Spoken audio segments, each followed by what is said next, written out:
The alarm bells rang through the Zephyrian ship times, mindful seeker times, as it moved slowly through the dark asteroid field. Commander Veltar stood on the bridge, watching the screen show floating rocks and metal pieces. Their long blue fingers moved over the control panel as they read the data. "Commander, we are getting a distress signal," said Officer Nixel from the communication station. The young Zephyrian's purple eyes looked worried. "It is very weak, but it is definitely there." Veltar moved their tall, thin body toward the screen. The Zephyrians looked like tall humans, but their skin was light blue, and their eyes were much larger. They had been exploring space for hundreds of years, but they were always careful about unknown signals. "Show me the source," Veltar said. The main screen changed to show a broken ship floating among the rocks. Parts of metal were scattered around it, like pieces of a puzzle. The ship was small and had strange writing on its side that the computer could not read. "I have never seen this design before," said Navigation Officer Terwin. "The metal is not like anything in our database." Dr. Kesslin walked onto the bridge. She was the ship's science officer, and her green clothing marked her as a xenobiologist. She studied life forms from other worlds. Her excitement was clear as she looked at the broken ship. "Commander, this is amazing," she said. "Look at these readings. This ship uses technology we have never seen. The energy patterns are completely different from ours." Veltar studied the data. The broken ship was definitely not Zephyrian. It was not from any of the known alien races they had contact with either. This was something new. "Can you tell what happened to it?" Veltar asked. "The damage looks like it was caught in a plasma storm," Dr. Kesslin said, pointing to the burned areas on the ship. "These storms can destroy ships in minutes. Whatever was inside probably did not survive." "Are there any life signs?" Veltar asked. The bridge crew worked quietly for several minutes. Their scanning equipment was very advanced, and it could detect life from far away. But the readings were confusing. "I am reading one life form," said Officer Nixel slowly. "But it is very strange. The readings keep changing." "Changing how?" Dr. Kesslin asked, moving to look at the data. "Sometimes it shows life, sometimes it shows nothing. Like something is there, but also not there." Veltar made their decision. "We will investigate. Prepare the rescue team. Dr. Kesslin, I want you to come with us." "Commander," said Officer Terwin carefully. "Our orders were to map this asteroid field. We were not supposed to make contact with unknown life forms. A being is in danger," Veltar said firmly. "We cannot leave someone to die in space. That is not who we are. A being is in danger. A being is in danger." The Zephyrians believed strongly in helping others. It was one of their most important values. Even if the High Council might not like their choice, Veltar would not leave someone to die. The rescue team put on their spacesuits and moved through the connecting tube to the broken ship. The inside was dark and cold. Emergency lights blinked red, giving everything a scary look. The air was gone, and pieces of equipment floated everywhere. Dr. Kesslin's scanner beeped as they moved deeper into the ship. "The life sign is coming from the back section," she said through the radio. They pushed through broken doors and floating debris. The ship was small, with only a few rooms. It looked like it was made for one or two people to travel long distances. "Here," Dr. Kesslin said, stopping at an open door. Inside the room, they found her. The being was clearly not Zephyrian. She looked similar to them in shape, but smaller and more solid. She had dark hair and pale skin. She was wearing a strange suit that covered her whole body. The suit was damaged in several places. "Is this a human?" Officer Nixel asked quietly. Dr. Kesslin's scanner made soft beeping sounds as she checked the being. "I think so. We have heard about humans from the long-range signals, but we have never seen one this close." The human female was floating in the room, not moving. Her eyes were closed, and she looked peaceful. But Dr. Kesslin's scanner was giving very strange readings. "Commander, this is impossible," Dr. Kesslin said, her voice full of confusion. "What is impossible?" Veltar asked. "According to my scanner, she is dead. No heartbeat, no brain activity, no breathing." But she is also not dead. There are energy patterns I cannot understand. Veltar looked at the human more closely. She appeared to be in her early 30s, with several scars on her face and hands. The scars looked like they came from fighting or dangerous work. How long has she been dead? Veltar asked. Dr. Kesslin checked her equipment again. Based on the ship's damage and the plasma storm readings in this area, I would say about 3 days. But Commander, dead beings do not give off energy patterns like this.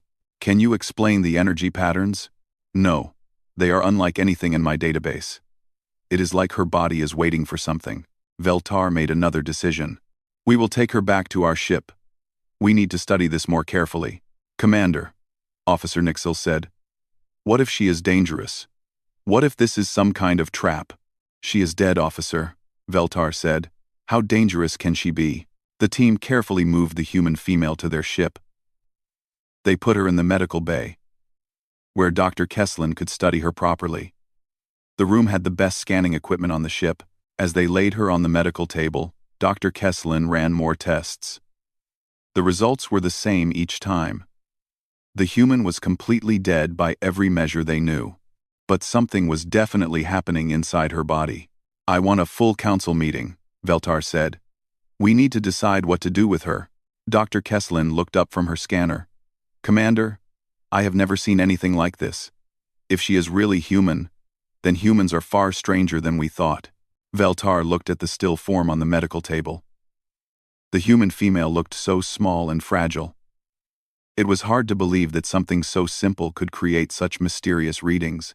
Begin recording everything, Veltar said. Whatever this human is, we need to understand her. This might be the most important discovery we have ever made.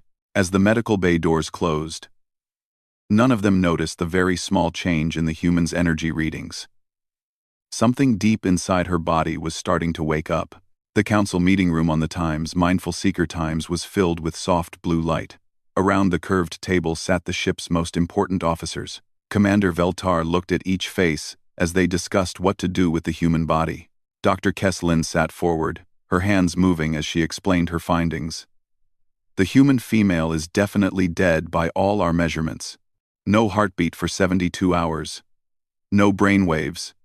No cellular activity. But look at this data. She touched a button, and the wall screen showed numbers and graphs. The other officers studied the information carefully. These energy readings are impossible, said Cultural Liaison Maran. She was older than the others, with silver marks on her blue skin that showed her high rank. Dead things do not create energy patterns. That is exactly my point, Dr. Kesslin said. This human is challenging everything we know about life and death. We have an incredible chance to learn something new. What are you suggesting, Doctor? Asked Commander Veltar. Dr. Kesslin stood up and walked to the screen. I want to perform a complete autopsy. We can study her organs, her brain, her cellular structure. Think about what we could learn about human biology. This knowledge could help both our species. Several officers nodded, but Maran shook her head strongly. Absolutely not, Maran said. We cannot cut apart this being like she is just a piece of meat. We have been trying to make contact with humans for months. The first human we find, and you want to dissect her? She is already dead, Dr. Kesslin said. She cannot be harmed by our studies. That is not the point, Maran replied. We have intercepted human communications. We know they care very much about their dead. They have special ceremonies. They believe the body is sacred after death. If we cut her apart, we could destroy any chance of peaceful contact with humanity. Navigation Officer Terwin spoke up. What do we really know about human customs? Maybe they would understand our scientific interest. Or maybe they would see it as an attack. Maran said. Humans seem to be very emotional about their dead. We cannot risk starting a war over one autopsy. Dr. Kesslin pulled up new data on the screen. Look at these cellular readings. Her body structure is completely different from ours. Even dead, her cells show crystalline formations I have never seen, and these quantum signatures, they are off the charts. What does that mean? Asked Security Chief Cornell. He was a large Zephyrian with scars from his military service. I'm not sure, Dr. Kesslin admitted. That is why I need to study her more closely. Her body temperature should have dropped to space temperature by now. But it has not. It is like something is keeping her warm from inside. That is very strange, Commander Veltar said. What could cause that? I do not know. Maybe humans have some biological process we do not understand. Maybe their technology is different than we thought.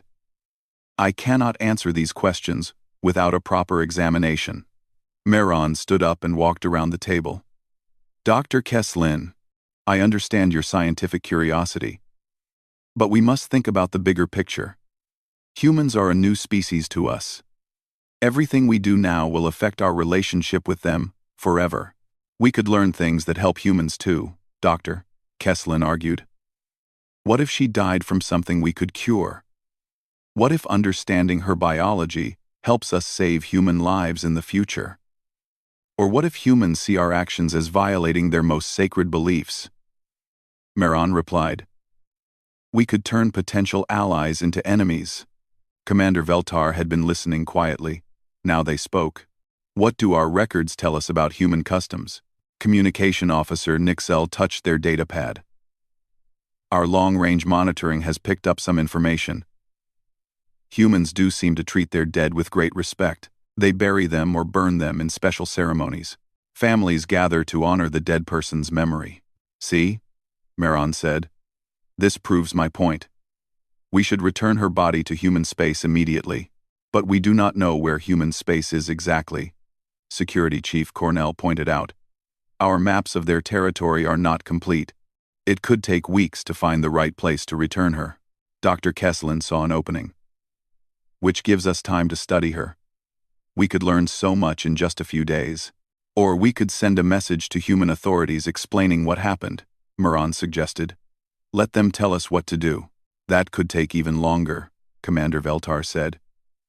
And it might reveal our location to a possibly hostile species. The debate went on for another hour.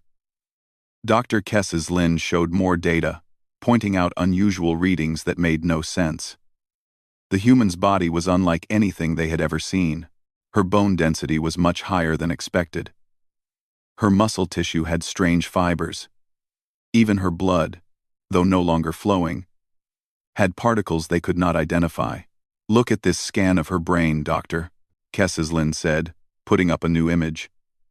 The neural pathways are far more complex than ours. If we could understand how her brain works, we might learn things about intelligence and consciousness that would advance our science by hundreds of years. And if we violate her body against human customs, we might face a war that could destroy our science completely, Meron replied. Commander Veltar finally spoke again. I propose a compromise. We perform only external scans. No cutting. No invasive procedures. We learn what we can without harming the body. Then we return her to human space. Dr. Kesslin looked disappointed. Commander, external scans can only tell us so much. The real secrets are inside. The real danger is in making enemies of an unknown species, Meron said. This is my decision, Commander Veltar said firmly. Dr. Kesslin, you have 2 days to run external scans. Learn everything you can without touching the body. Then we find a way to return her to her people. Dr. Kesslin nodded slowly. I will do what I can with external scans. But I want it on record that we are missing a huge opportunity. And I want it on record that we are avoiding a potential disaster, Meron said. As the meeting ended, Security Chief Cornell spoke up. Commander, there is something else to consider. What if this human was not alone? What if other humans are looking for her? We could be in danger right now. Our scanners show no other ships in this area, Terwin said.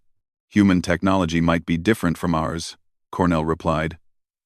Maybe we cannot detect their ships. Commander Veltar thought about this. Double our scanning range. Watch for any unusual activity. If humans are looking for her, I want to know immediately. The officers began to leave, but Dr. Kesslin stayed behind. Commander, there is something else. The energy readings from her body have been slowly increasing since we brought her aboard. Increasing how? Very slightly, but constantly. It is probably nothing, but I thought you should know. Commander Veltar looked concerned.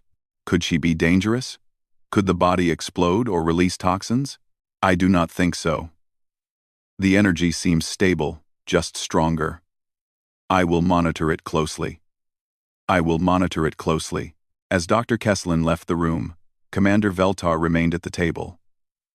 They were making difficult decisions with little information. The human female seemed harmless enough, lying still in the medical bay. But Commander Veltar had learned to be careful about things that seemed harmless. They touched their communication device. Bridge. This is the commander. I want continuous monitoring of the medical bay. Report any changes immediately. Yes, Commander, came the reply. Unknown to any of them, in the medical bay, the human's body temperature had just increased by 1 degree.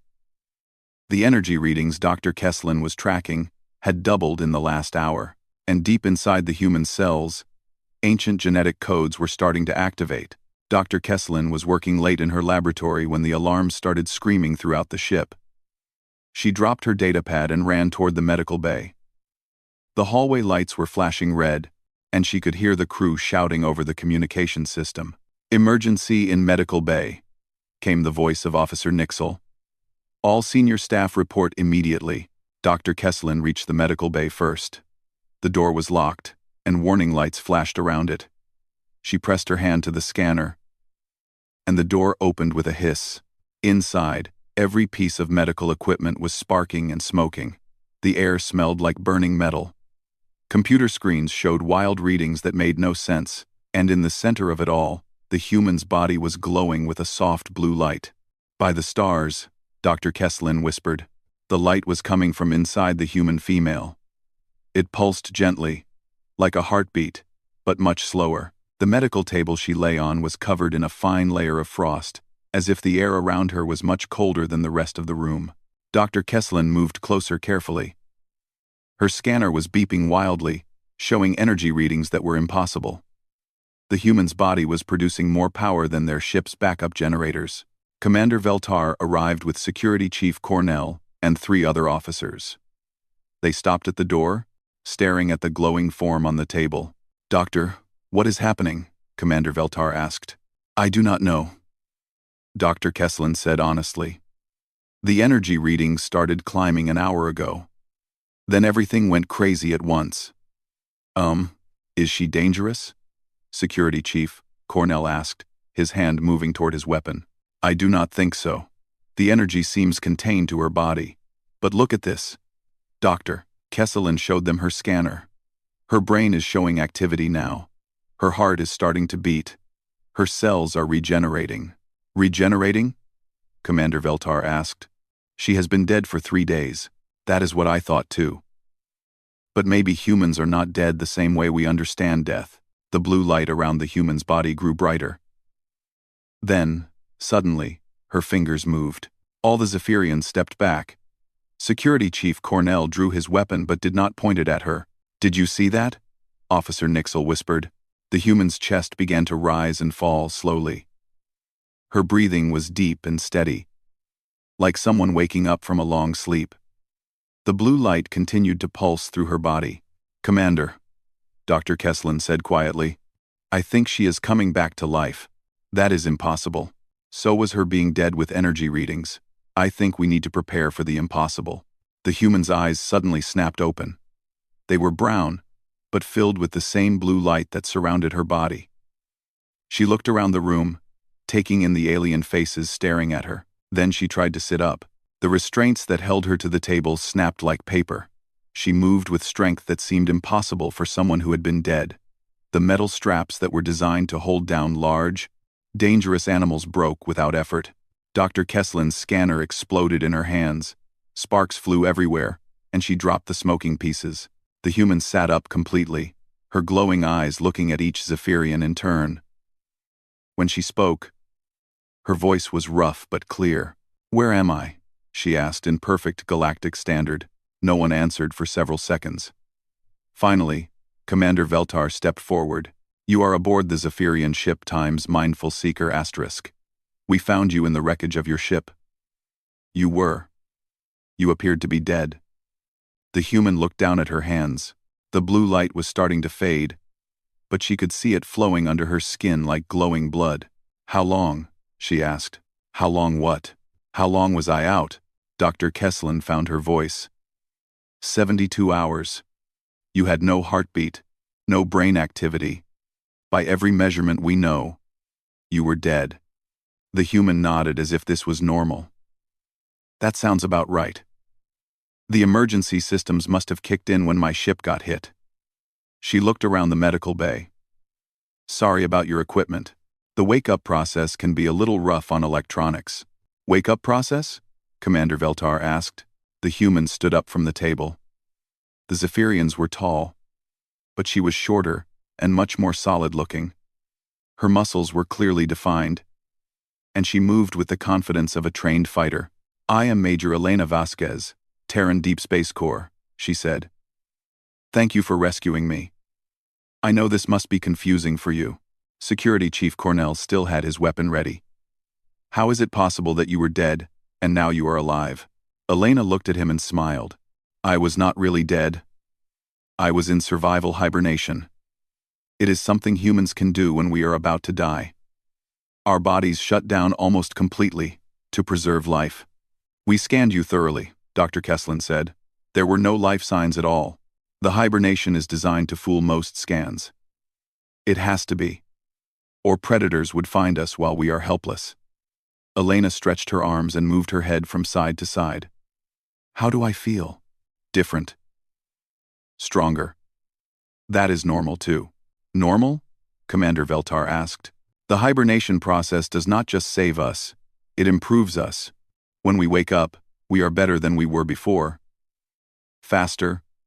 Stronger. Smarter. It is evolution in action. Dr. Kesslin was fascinated. That is incredible. How is such a thing possible? Humans are survivors, Doctor. We have been through many near extinctions in our history. Each time, some of us developed new abilities to live through it. This is one of them. Elena looked around the room again. You are Zephyrians, right? I recognize the ship design from our intelligence reports. You know about us? Officer Nixel asked. We have been watching your space for months. You seem like good people, ethical, curious, not aggressive like some of the other species we have encountered. Commander Veltar stepped closer. We were debating what to do with your body. Some wanted to study you scientifically. Others wanted to return you to human space immediately. Elena laughed. I appreciate that you were arguing about the right thing to do instead of just cutting me apart. That tells me a lot about your character. We would never harm an innocent being, Commander Veltar said. Even a dead one? Especially a dead one. Elena nodded with approval. Good answer. You passed the test. Test? Security Chief Cornell asked suspiciously. I was not unconscious the whole time, Elena explained. The hibernation process lets us hear and understand what is happening around us. I heard your debate. You chose honor over knowledge. That makes you worthy allies. Dr. Kesslin could not contain her curiosity. Major Vasquez, would you be willing to let me study you? Your biology is unlike anything I have ever seen. Doctor, I would be happy to share information with you, but first, I need to contact my ship. They are probably looking for me by now. Elena walked to one of the broken computer terminals. She placed her hands on it, and blue light flowed from her fingers into the machine. The terminal suddenly came back to life. How did you do that? Dr. Kesslin asked in amazement. Another side effect of the hibernation. I can interface with most electronic systems now. It is temporary, but useful. Elena worked with the terminal for a few minutes. Then she smiled. Good news. My ship, the Times Terra Nova *, is only a few hours away.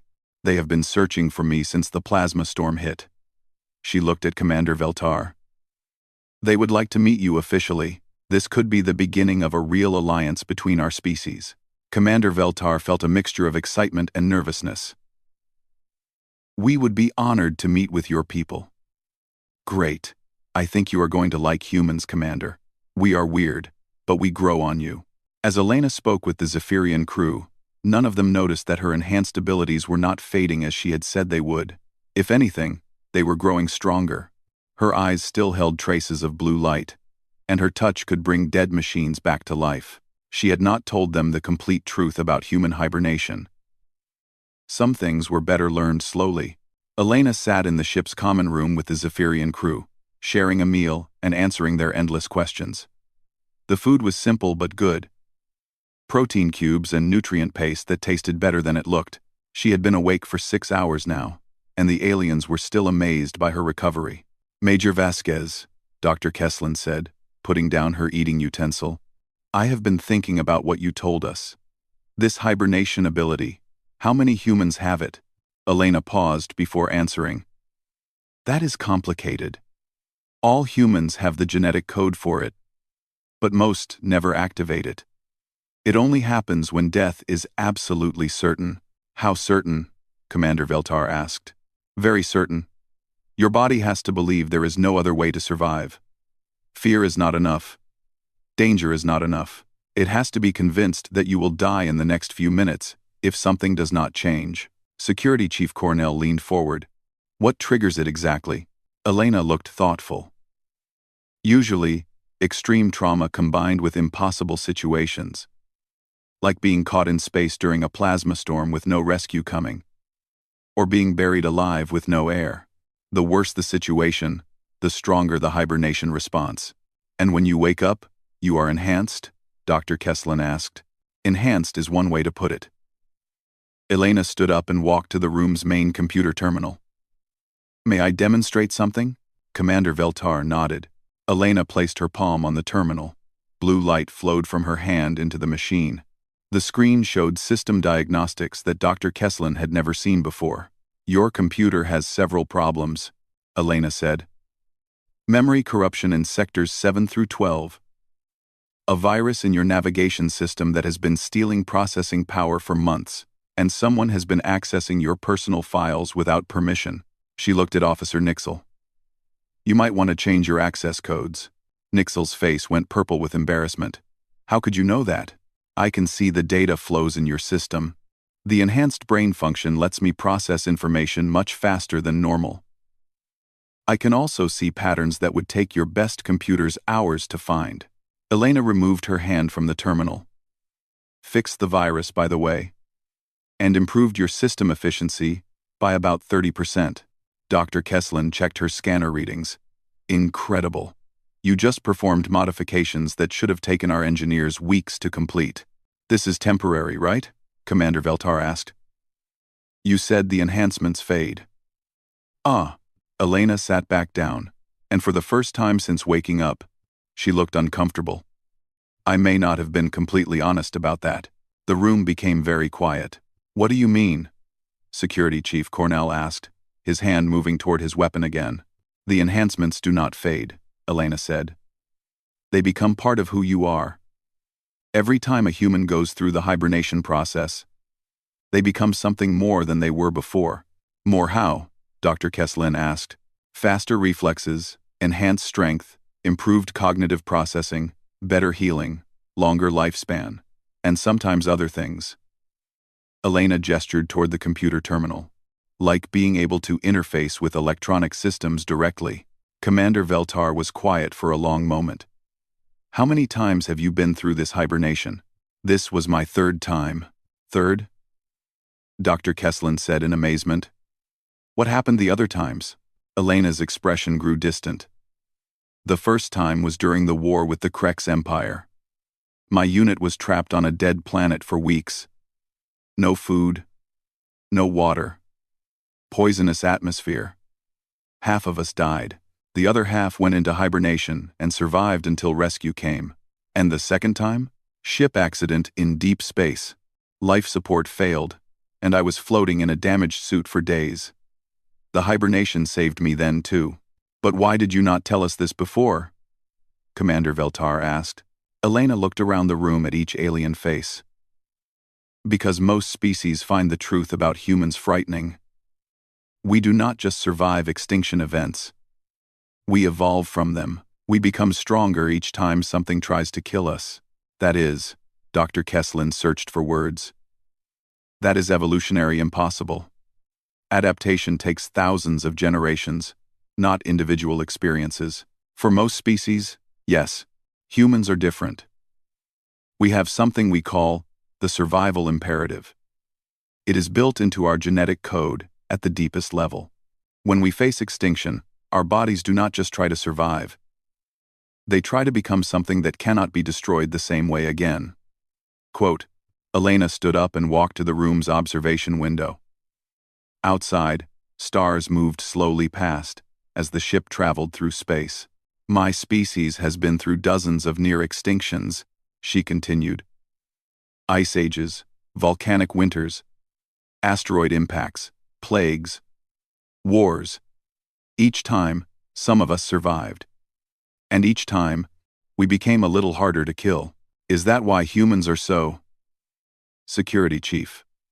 Cornell paused, looking for the right word. Aggressive? Stubborn? Unwilling to give up? Elena smiled. Yes. We have been fighting for survival so long that giving up is not in our nature anymore. Dr. Kesslin was taking notes frantically. This explains so much about the behavior patterns we have observed in human communications. Your species never seems to accept defeat, even when logic says you should surrender. Surrender is not a concept most humans understand, Elena agreed. We might retreat, we might regroup, we might change tactics. But we do not give up. Commander Veltar joined Elena at the window. Is this why your people have been watching our space? Are you looking for threats? No, Commander. We were looking for allies. Species like yours that choose ethics over easy answers. The galaxy is full of predators. We need friends who understand that some things are more important than survival. Like what? Honor. Truth. Protecting those who cannot protect themselves. Elena looked at the Zephyrian commander.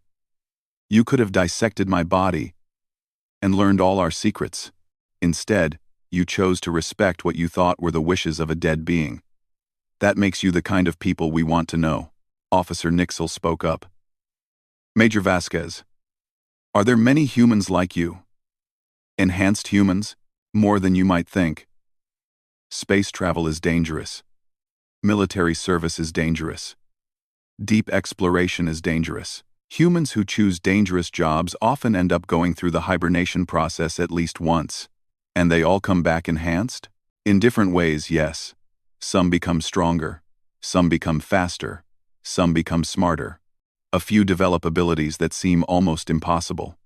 Elena touched the computer terminal again, and it responded to her thought instead of her touch. Like this. Dr. Kesslin shook her head in wonder. Your species is unlike anything we have ever encountered. You are evolution in real time. We prefer to think of it as adaptation, Elena said. The universe keeps trying to kill us, and we keep finding new ways to survive. Does this process have limits? Commander Veltar asked. Could a human keep enhancing indefinitely? Elena was quiet for a moment. We do not know. The oldest enhanced humans are only a few hundred years old. They seem to stop aging at some point, but we do not know if that is permanent. Hundreds of years? Officer Nixel asked in surprise. Enhanced healing includes enhanced longevity. My great-grandmother went through hibernation during the first Martian colony disaster.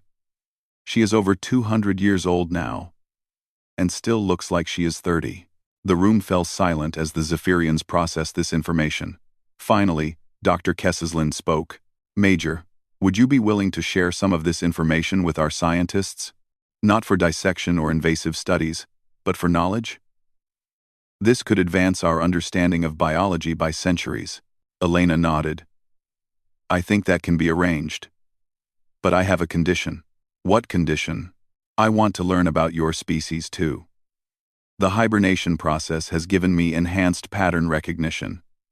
I might be able to help solve some scientific problems that your people have been working on. 1. Dr. Kesslin's eyes lit up. What kind of problems? Any kind. Show me your most difficult research challenges. Let me see what enhanced human cognition can contribute.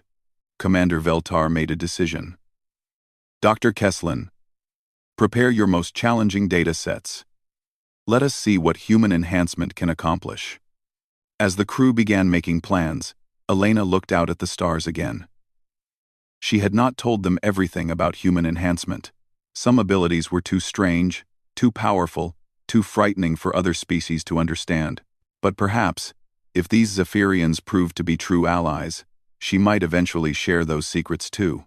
Elena stood in Dr. Kesslin's laboratory, looking at a holographic display that showed complex mathematical equations. The Zephyrian scientist had presented her with a problem that their best minds had been working on for over a century. How to stabilize quantum energy without using massive amounts of power. This is elegant work, Elena said, her enhanced mind processing the data at incredible speed. But you are approaching it from the wrong direction. What do you mean? Dr. Kesslin asked. Elena gestured to the hologram, and it responded to her thoughts, changing the equations in real time. You are trying to force the quantum energy to be stable. Instead, you should work with its natural instability.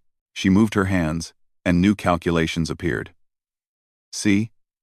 If you create a controlled instability pattern, the energy actually stabilizes itself. It is like riding a wave instead of building a wall to stop it. Dr. Kesslin stared at the new equations.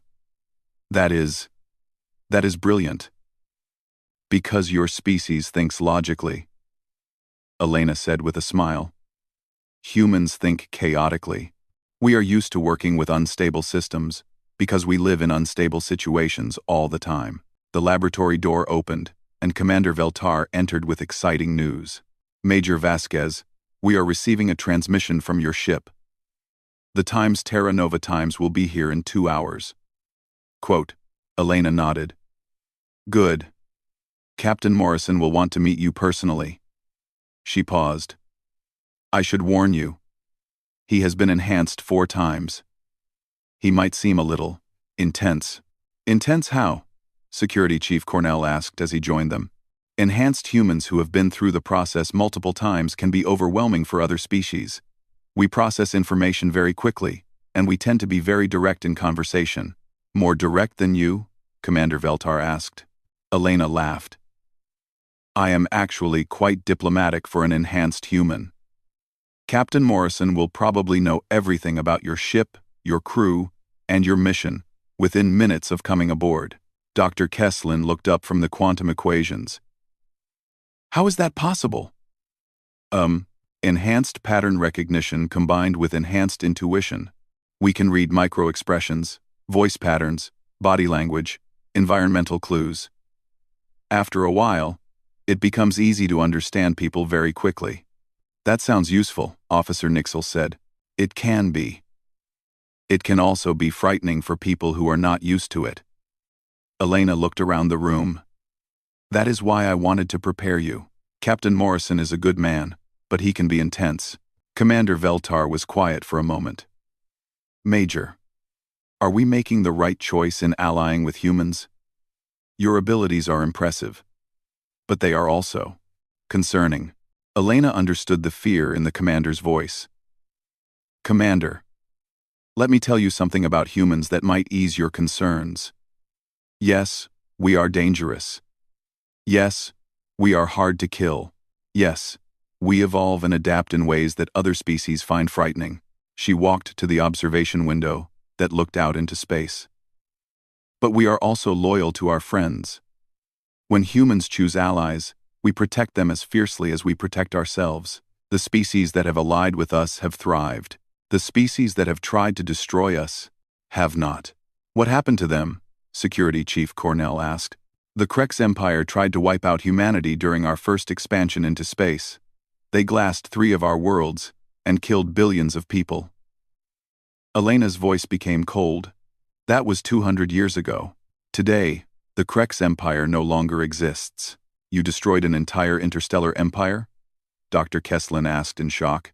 We did not destroy them with weapons, Elena said. We destroyed them with persistence. Every time they attacked us, we came back stronger.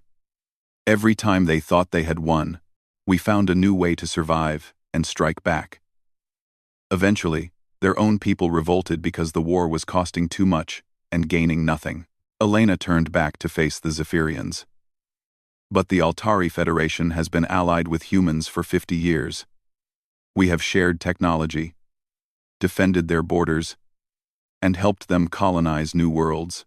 They are some of our closest friends in the galaxy. What made the difference? Commander Veltar asked. The Altari chose cooperation over conquest. They offered friendship instead of demanding submission, just like you are doing now. The communication system activated, and Officer Nixel's voice came through the speakers. Commander, the human ship times Terra Nova times is dropping out of hyperspace. They are requesting permission to come alongside. Granted, Commander Veltar said. Prepare for formal first contact. Elena smiled. This is going to be fun. Are you ready to meet the future? An hour later, the airlock connecting the two ships opened. Captain Morrison came aboard with two other officers. He was tall for a human, with silver hair and eyes that seemed to see everything at once. The moment he stepped onto the Zephyrian ship, Elena could see him analyzing everything. The air composition, the gravity, the lighting, the crew's posture and expressions. Commander Veltar, Elena said. This is Captain Morrison of the Terran Deep Space Corps. Captain, this is Commander Veltar of the Zephyrian ship times Mindful Seeker **. Captain Morrison stepped forward and offered his hand in the human gesture of greeting. Commander Veltar awkwardly copied the motion, and they shook hands. Commander, Captain Morrison said, Major Vasquez has told me about your crew's honor and scientific curiosity. On behalf of the Terran Alliance, I would like to formally request a diplomatic alliance between our species. Commander Veltar was surprised by how quickly the conversation moved to serious topics. Captain, we would be honored to consider such an alliance. But we would need approval from our High Council. Of course, I have brought gifts to demonstrate our good intentions. Captain Morrison gestured to one of his officers, who brought forward a small device. This is a quantum communicator. It will allow instant communication between our ships, regardless of distance. We have also prepared technical specifications for several technologies that might interest your scientists. Dr. Kesslin stepped forward. What kind of technologies? The other human officer smiled. Medical nanobots, gravitational field manipulators, and something we call adaptive metal. Materials that change their properties based on environmental conditions. In exchange, Captain Morrison said, we would like to learn about your propulsion systems and your energy distribution networks. Major Vasquez says your engineering is very advanced. Elena watched as the two sides began discussing the details of their potential alliance. Captain Morrison was indeed intense, but he was also fair and generous with his offers. The Zephyrians were responding well to his direct approach. There is one more thing, Captain Morrison said after the formal discussions were finished. Major Vasquez has informed me that she demonstrated some enhanced human abilities. I want you to understand that not all humans are enhanced, and enhanced humans are not dangerous to our allies. How can you be sure? Security Chief Cornell asked. Captain Morrison looked at Elena, who nodded. Because enhanced humans are bound by something stronger than law or custom. We are bound by genetic imperative. Our survival instinct includes protecting our allies and our communities. Betraying an ally would go against our fundamental nature. Dr. Kesselin was fascinated. The enhancement process changes your moral code? It strengthens the moral code that was already there, Elena explained. Humans who become enhanced tend to be people who already value loyalty, courage, and protection of others. The enhancement process amplifies these traits. Captain Morrison added, in 300 years of enhancement, no enhanced human has ever betrayed an ally or attacked an innocent. It is simply not in our nature anymore. Commander Veltar made their decision. Captain Morrison, I will recommend to the High Council that we accept your alliance offer. Dr. Kesslin will prepare a complete report on human capabilities and intentions, and I will begin cultural exchange protocols. Cultural liaison, Moran said. Our people should learn about each other properly. As the meeting concluded, Elena found herself alone with Dr. Kesslin for a moment. Major, the Zephyrian scientist said quietly, thank you for sharing your knowledge with us. The quantum stabilization solution you provided will advance our science by decades. Thank you for treating my dead body with respect, Elena replied. That told me everything I needed to know about your character.